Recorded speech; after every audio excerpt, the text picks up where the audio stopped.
성서시대 유일한 신분 상승의 길이 있습니다. 바로 서기관이나 율법학자가 되는 겁니다. 가난했던 집 아이들이 정말 신분 상승을 성공하고 싶으면 열심히 공부해서 서기관이 돼야 합니다. 그런데 이 가난한 집 아이가 율법학자가 되기가 쉽지 않습니다.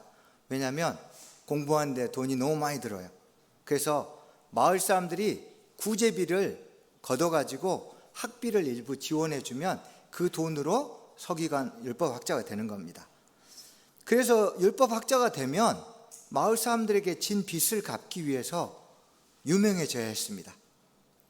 이 당시에 유명해지는 가장 좋은 방법이 무엇이냐면 그 당시에 유명해진 랍비에게 찾아가서 종교적으로 굉장히 어려운 질문을 해서 그 사람이 대답하지 못하게 하고, 반대로 그 유명한 랍비가 한 질문을 자기가 대답해서 그 랍비와의 토론에서 이기는 겁니다.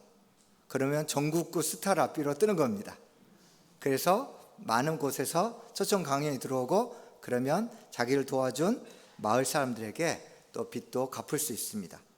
그래서 우리가 성경을 읽다 보면 예수님에게 자꾸 서기관들이 와가지고 시비를 겁니다. 왜 그럴까? 이런 것 때문이에요. 그래서 많은 율법학자들이 계속 토론 주제를 가지고 예수님께 찾아오는데, 오늘 우리가 보는 본문 이 마태복음 12장 전체가 바리새인들과 예수님의 토론입니다.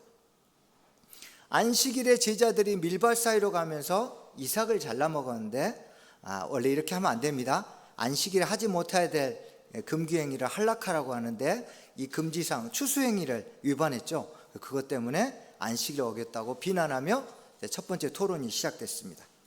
그 다음으로 안식일에 예수님이 손이 마른 사람을 고쳤는데 이것이 과연 안식일에 하기에 정당한가? 문제로 두 번째 토론이 이어졌습니다. 그런데 예수님이 이 두 번째 토론에서도 이 바리새인들을 책망하는데, 이 바리새인들이 안식일 날 절대 해서는 안 될 일들을 굉장히 엄격하게 규정을 세워놨지만 딱 하나, 생명이 위독할 때는 안식일을 어겨도 된다고 예외 규정을 두었습니다. 그런데 정작 이것을 자신들이 만드는 규정을 사람에게는 적용하지 않고 자신의 가축이 구덩이에 빠지면 생명이 위독하다고 이 규정을 적용해서 안식일에 가축을 구덩이에다 꺼내는 노동을 해도 문제 삼지 않는 거예요. 예수님이 이 부분을 책망하셨습니다. 예수님께 내는 문제마다 족족 토론에서 밀리자 점차 분위기가 험악해졌습니다. 결국 예수님께서 귀신을 내쫓은 걸 보고 귀신과 한패라고 비난합니다. 그리고 여기에서 멈추지 않고 이제 더 이상 밀릴 수 없다고 판단했던 이 바리새파 서기관들이 회심의 카드로 꺼내든 것이 오늘 본문에 나오는, 당신이 정말 이런 행동들을 하는 거 보니까 메시아라는 걸 주장하고 싶어 하는 것 같은데 메시아로서의 표적을 우리에게 보이라고 요구합니다. 이 당시 때 어떤 랍비나 유명한 선지자에게 표적을 보이라 할 때 이 표적은 그 사람의 인격과 정체성을 명확하게 드러낼 수 있는 어떤 기적이나 징조를 의미합니다. 자, 그렇다면 지금 예수님께 표적을 요구한 이 바리새인들은, 서기관들은 예수님이 정말 메시아로서의 표적을 보여주면 예수님을 메시아로 믿었을까요? 이미 앞서 병을 고치고 귀신을 쫓아내는 기적을 보고도 믿지 않았기 때문에 예수님이 보여주셨어도 그럴 가능성은 없을 겁니다. 이미 바리새인들은 믿지 않기로 답을 정해놓고 예수님께 표적을 보여달라고 요구했기 때문입니다. 제가 성도들과 상담하다 보면 저한테 이미 찾아오기 전에 자신이 원하는 답이 있어요. 그런데 저한테 상담을 요청하는 거 보면 그 자신이 결정한 답에 대한 확신을 가지고 싶어서 찾아오는 경우가 대부분입니다. 예를 들면, 목사님, 교회 다니면 11조를 꼭 해야 되나요? 이렇게 질문하시는 분은 11조로 하지 않아도 된다는 답을 저한테 듣고 싶어서 오는 겁니다. 또 목사님, 그리스도인이라면 11조 반드시 해야 되죠? 이분은 11조가 성경적이란 대답을 듣고 싶어서 저한테 온 거예요. 그럼 저는 전자에게는 마음이 없는 헌금 하지 말라고 합니다. 재정부에는 죄송합니다. 그리고 후자에게는 기쁜 마음으로 하나님께 드리라고 합니다. 그런데 이런 현상이 주님께 드리는 우리의 기도에도, 하나님 앞에 나아가는 우리의 태도에도 나타납니다. 한 자매님이 오늘 연락이 와서 주님이 왜 이렇게 자기가 오랫동안 기도하는데 응답하지 않으신지 모르겠다고 하소연을 해요. 그래서 도대체 무슨 일입니까? 쭉 들어보니까 주님이 지금 여러 차례 이미 응답하셨는데 자신이 원하는 대답이 안 나와서 계속 기도하고 계시더라고요. 혹시 뜨끔하지 않으세요? 우리가 이럴 때가 많아요. 하나님이 내가 원하는 답을 주실 때까지 금식하고 철야하고 끝까지 기도합니다. 그리고 그런 믿음이 굉장히 좋다고 착각해요. 주님은 이러한 바리새인들의 태도, 우리의 태도를 책망하십니다. 이런 바리새인들에게 주님이 그들의 불순한 의도를 악하고 음란하다라고 하셨는데, 여기서 이 음란이라는 단어는 성적인 죄를 의미하는 게 아니에요. 모이칼리스라는 단어인데, 평소에 유대인들이 되게 신실하지 않는 사람들을 정죄할 때 이 단어를 썼어요. 예수님이 일부러 그들이 평소에 사람들 정죄할 때 쓰던 단어를 가지고 오셔서 너희가 참 하나님 앞에 신실함이 없다, 너희 정말 신앙심이 없는 거야 라고, 이들이 처음부터 어떤 기적에도 어떤 표적을 보여줘도 믿을 마음이 없는 사람이었던 것을 드러내고 계십니다. 바리새인들처럼 불순한 의도, 내가 답을 정해놓고 주님께 기도하고 있지 않은지 여러분 정말 우리 자신의 내면을 다시 한번 점검해 봐야 합니다. 우리의 기도에 숨은 의도들이 너무 많아요. 주님은 이런 태도로 나아오는 걸 믿음 없는 행위라고 책망하고 계십니다. 우리가 생각해 보면 우리의 삶에서 어쩌면 우리가 주님의 뜻을 몰라서 순종하지 않는 것보다 알고 있는데도 순종하지 않는 게 훨씬 더 많습니다. 여러분 정말 주님의 뜻이 무엇인지 몰라서 불순종하나요? 우리는 알고 있는데 불순종하는 게 더 많습니다. 그래서 어쩌면 우리의 기도가 순종하지 않을 이유를 찾는 시간이 되고 있지 않는지 되돌아보아야 합니다.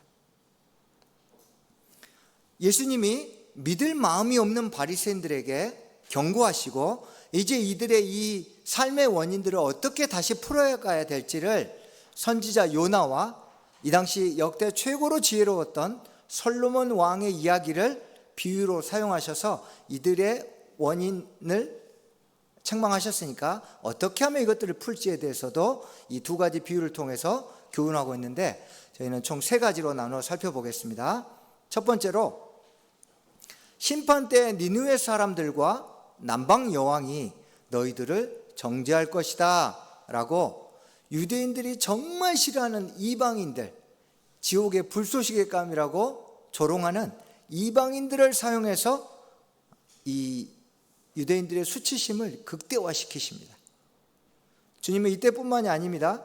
누가복음 6장에도 보면 고향 나사렛 사람들이 자신을 배척하니까 많은 사람들 중에 엘리야 시대 사렙다 과부, 엘리사 시대 나아만 장군, 공통점이 둘 다 이방인입니다. 이 두 이방인의 믿음과 비교하면서 책망하셨어요. 그러자 사람들이 화가 나가지고 예수님을 낭떠러지에 밀어뜨리려고 했죠. 주님이 이렇게 종종 유대인들이 정말 싫어하는 이방인들을 사용해서 유대인들을 책망하실 때가 있습니다. 그런데 이것을 우리 삶에서도 사용하십니다. 내가 정말 싫어하는 사람, 정말 저 사람은 내가 비교조차 할 수 없다고 여기는 그런 사람들을 사용하셔서 우리의 교만과 죄를 책망하실 때가 있습니다. 제가 오랜만에 신학교 동기를 만났습니다. 학교 다닐 때 너무 공부를 못해가지고 수업 끝나고 제가 성경하고 헬라어 보충 수업을 해줬던 동기예요. 그래서 그때도 수업하면서 도대체 이 친구는 나중에 어떻게 사역할까 늘 아주 걱정이 되는 동기였습니다. 10여 년 후에 만났는데 이야기를 들어보니까 너무 교회 사역을 잘하는 거예요. 어떻게 그렇게 설교도 잘하고 목회도 잘하고 하냐고 물었더니 자신이 부족하기 때문에 매일 성경에 나와서 예배하면서 예배당에서 주님께 매달렸다고 그 간증을 하는 걸 보고 제가 그 이야기를 들으면서 하나님이 이 동기를 통해서 교만한 저를 부끄럽게 하시고 책망하신다는 걸 깨달았습니다. 그리고 오면서 생각해 보니까 저는 주님께 매달리기보다 인간적인 방법으로 사역하려고 했었습니다. 사람 좋다는 평판으로 목회하려고 했다는 것을 깨닫게 하셨습니다. 그리고 머리로만 깨닫게 하실 줄 알았더니 지난 3년 동안 용인에서 사역하면서 제가 다른 건 몰라도 가장 자신 있는 게 인간관계라고 생각했는데 저희 모든 인간관계를 비참할 정도로 무너뜨리셨습니다. 그래서 정말 지난 3년 동안 주님께 오직 매달려야만 온전한 순종, 참된 섬김의 사역을 할 수 있음을 깨닫게 하셨습니다. 지금 여러분 주변에 있는 사람 때문에 힘드십니까? 너무 힘들지 않은 척 하지 마십시오. 진짜 힘들어요. 그 왼수 때문에 아주 출근하기 싫을 때가 있죠. 우리가 정말 어디를 가든 우리를 힘들게 하는 사람들이 꼭 있습니다. 그런데 너무 불평하지도 절망하지도 마십시오. 주님께서 지금 당신 옆에 두신 그 사람을 통해서 일하고 계실지 모릅니다. 때로는 주님께서 우리에게 이런 방법을 사용하실 때 사람으로 인한 시련을 통해 일하고 계심을 깨닫는 은혜가 있기를 축복합니다. 두 번째로 니느웨 사람들이 요나의 전도를 듣고 회개한 것과 스바 여왕이 솔로몬의 지혜를 듣고자 땅끝에서 온 것을 통해 사람을 변화시킬 수 있는 유일한 원리가 무엇인지를 두 번째로 교훈하고 있습니다. 여러분은 요나 하면 뭐가 떠오르세요? 지금 다 물고기 떠오르시죠? 막 이렇게 올라오시죠? 네. 이거 대답 안 하신 분은 간첩이에요. 네, 요나 하면 물고기죠. 그것도 큰 물고기. 정말 이게 요나를 상징하는 사건이죠. 그래서 예수님도 40절에 이 사건이 자신의 십자가와 부활을 상징하는 사건으로 말씀하셨어요. 그런데 왜 요나는 정작 니느웨에 가서 사역할 때 자기가 물고기 뱃속에서 살아난 이 기적을 전하지 않고 회개하지 않으면 멸망한다 하고 심판의 메시지를 전했을까요? 그 이유는 기적이나 특별한 체험이 사람을 근본적으로 변화시키지 못하기 때문입니다. 저는 선교지에 가기 전에 20여 년 전에 생존율 3%인 브루가다 신드롬이라는 심장 부정맥 질환으로 심정지가 왔어요. 정말 의학적으로 설명할 수 없는 놀라운 하나님의 은혜로 살아났습니다. 그리고 중환자실에서 의식이 돌아왔을 때 성령께서 저에게 너는 예수보다 교회 사역을, 선교 사역을 더 사랑해서 내가 너를 책망하는 거다라고 하셨어요. 그래서 저는 죽었다가 살아나고 이런 성령의 깨달음을 통해서 내 신앙관이 바뀌었으니까 이제 더 이상 죄의 유혹에 넘어지지 않고 완벽하게 성화될 수 있을 거야 라고 자신했습니다. 하지만 1년도 안 돼서 죄의 유혹 앞에 처참하게 무너졌습니다. 기적으로 안 되는구나. 어떤 놀라운 영적 체험으로 바뀌는 게 아니구나 깨달았어요.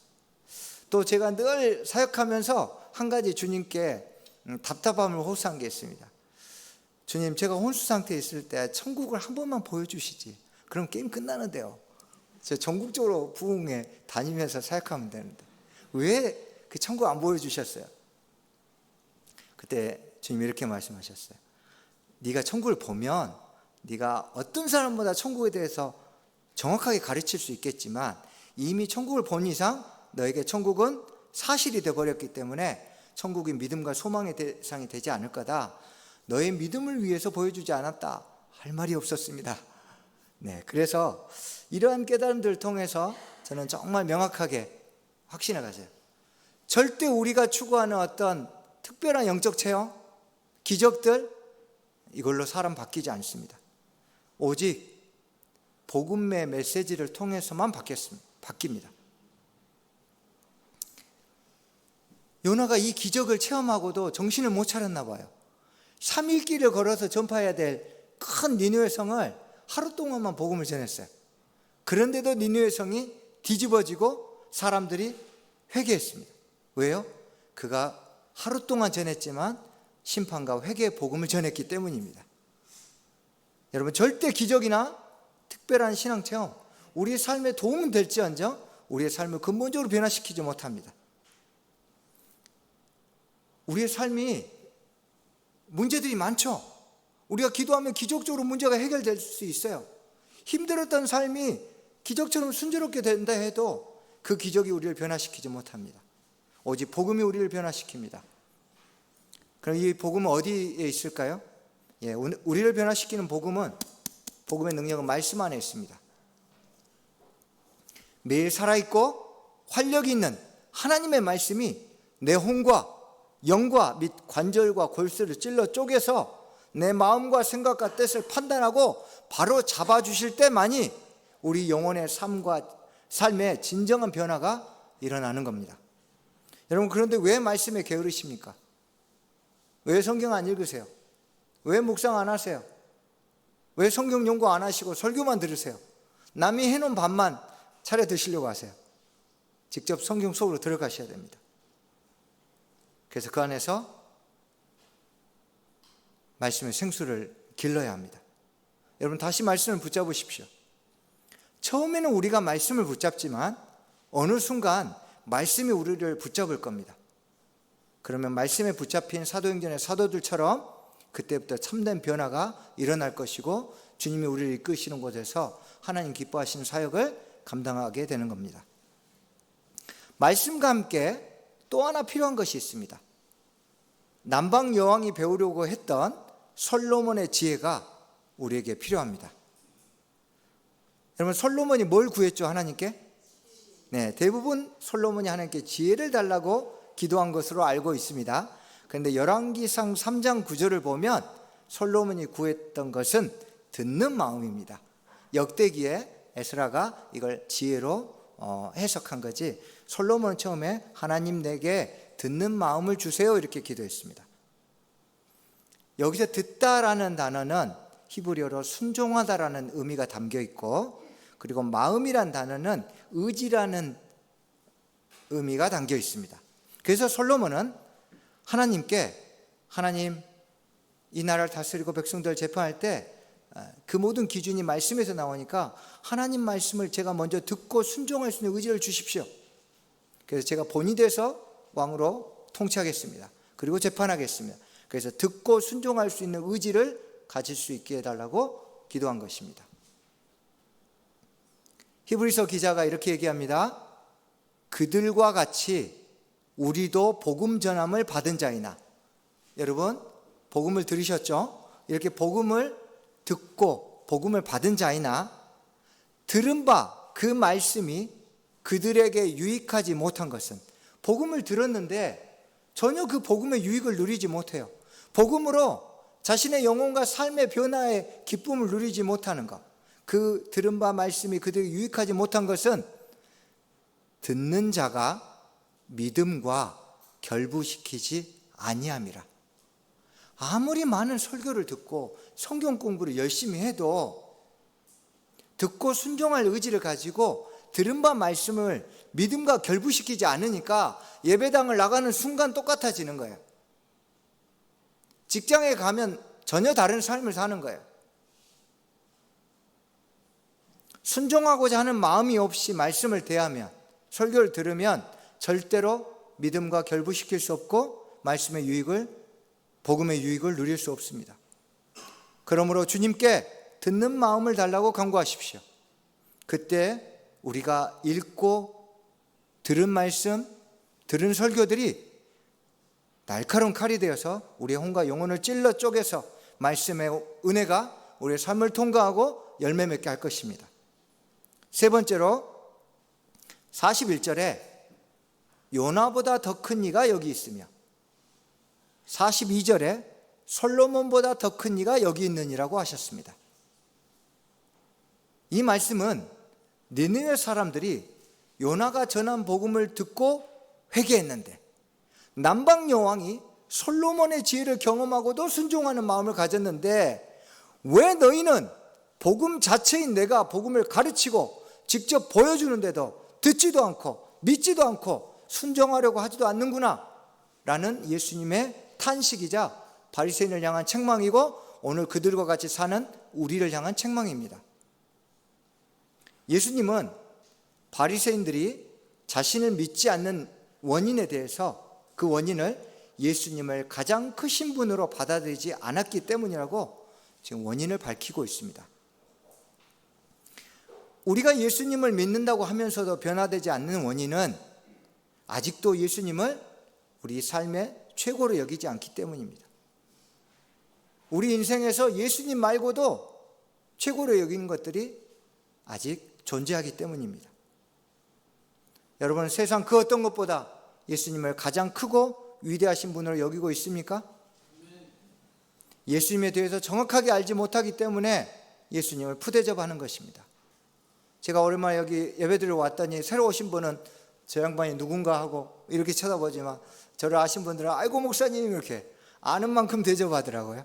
여러분, 우리가 예수님을 아는 만큼 대접합니다. 제가 어디 가서 이야기하면 이렇게 보다가 좀 목사인데요 그러면 아, 네 이렇게 나와요. 여러분, 우리가 예수님을 대한 태도는요 우리가 아는 만큼이에요. 우리가 예수님을 어떻게 대하느냐의 만큼에 따라 삶에서 그 결과가 나타나는 겁니다. 예수님을 여러분이 알고 있는 가치 중에 최고로 예수님을 정말 유일한 주인으로 모십시오. 그걸 다시 회복하십시오. 오늘 말씀 본문의 43절부터 갑자기 귀신 이야기가 나옵니다. 그 이유는 이 세 번째 예수님이 크신 분이란 것에 대한 보조 설명을 하기 위한 비유입니다. 예수님보다 더 크신 이가 없다는 것을 귀신 비유를 통해서 지금 말씀하고 있어요. 더러운 귀신이 사람에게서 나갔는데 물 없는 곳, 즉 광야에서 쉴 곳을 찾아 헤맸습니다. 당시 유대인들은 귀신이 광야에 거한다고 여겼습니다. 사람에게서 쫓겨나서 헤매고 다니던 귀신이 쉴 곳을 찾지 못하다가 다시 쫓겨났던 사람 근처로 어슬렁어슬렁 가보니까 주인이 없어요. 아직 소유권 이전이 안 돼 있어요. 그래서 그냥 들어가면 또 쫓겨날 것 같으니까 7명을 더 데려와 가지고 이번엔 제대로 한번 장악해보자 하고 더러운 귀신을 추가로 해서 다시 그 사람에게 들어갔습니다. 그래서 결과가 어땠나요? 그 사람의 상태가 이전보다 더 심해졌습니다. 분명히 귀신을 쫓아냈는데, 분명히 이전의 것을 끊고 예수님을 믿고 새로운 삶을 살 줄 알았는데 이전보다 더 심해지는 거예요. 왜요? 비고 청소되고 수리되었지만 주인이 없기 때문에. 교회는 다니지만 예수님을 주인으로 삼지 않으면, 예수님을 가장 크신 분으로 여기지 않으면, 예수님을 자신의 전부로 여기지 않으면 우리도 이 사람의 상태와 똑같아질 겁니다. 귀신 들린 사람의 상태가 시간이 지날수록 더 심해진 것처럼 교회는 다니는데 갈수록 믿지 않는 사람보다 더 못한 삶을 살아가는 이유가 이것 때문입니다. 집을 청소하고 수리하는 것, 즉 교회 활동도 하고 열심히 봉사도 하고 주일에 예배도 은혜롭게 드리고 찬양하고 회개하지만 날마다 변화를 다짐하지만 청소하고 수리하는 것으로 그쳐서는 안 됩니다. 아무 소용없습니다. 예수님을 처음 믿었을 때를 생각해 보십시오. 그때는요 모든 걸 예수님 중심으로 생각하며 살았어요. 내가 이렇게 하는 게 예수님 기뻐하실까? 내가 이 모임에 나가는 걸 주님이 좋아하실까? 내가 이렇게 사업하는 거 주님이 기뻐하실까? 사람을 만나고 먹고 마시고 취미생활하고 모든 것들이 이렇게 하면 예수님 어떻게 생각하실까? 다 예수님 중심이었잖아요. 근데 지금은 어떻습니까? 지금도 그렇게 생각하세요? 늘 예수님을 생각하면서 계획하고 행동하십니까? 우리 일상에서 다시 예수님을 중심 삼고 예수님께 결정권을 넘겨드리고 예수님을 주인 삼는 일이 회복되어야 합니다. 그렇지 않으면 교회 생활 열심히 해도 위선만 늘어날 뿐입니다. 자, 여러분, 그런데 예수님이 이 세 가지를 교훈하셨잖아요. 그런데 이 교훈의 순서를 보면 미래, 과거, 현재 시제로 나와 있어요. 처음에는 미래에 일어날 심판, 그 다음 현재, 과거 그리고 현재 순서예요. 예수님 왜 이런 순서로 말씀하셨을까요? 미래의 내 삶에 주어질 결과는 언제 심겨지나요? 현재 어떻게 사느냐 여부에 달려 있습니다. 과거에 어떻게 살았는지 여부가 내 삶의 현주소로 나타납니다. 그렇죠? 결국 주님은 이 순서를 통해서 현재 자신의 삶을 주목하라고 강조하고 있어요. 계속 과거 후회하는 거 멈추세요. 미래의 장밋빛 희망, 나는 지금은 이러지만 언젠가 좋아질 거야. 그럼 헛된 희망도 내려놓으십시오. 지금 내가 어떻게 사느냐가 중요합니다.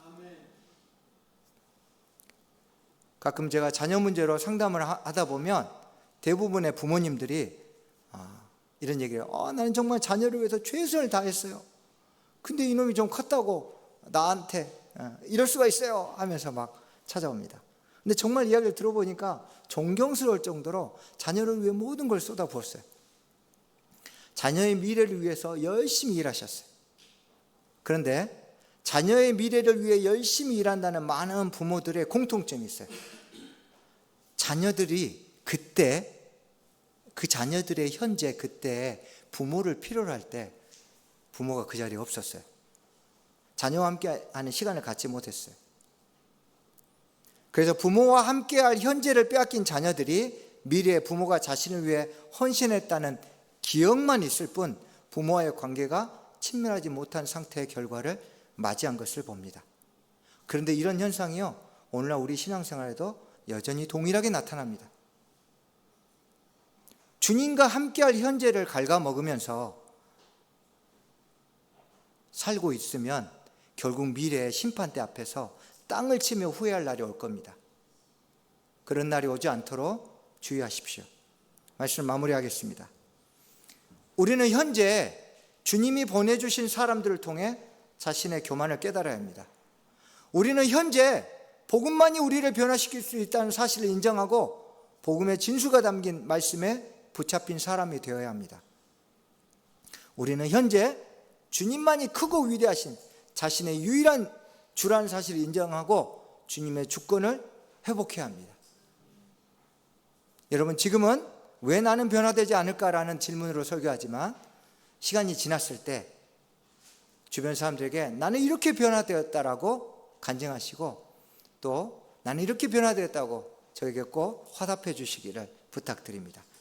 나는 왜 변화되지 않을까 하는 질문이 나는 이렇게 변화되었다는 말로 바뀌는 인생 되기를 축복합니다.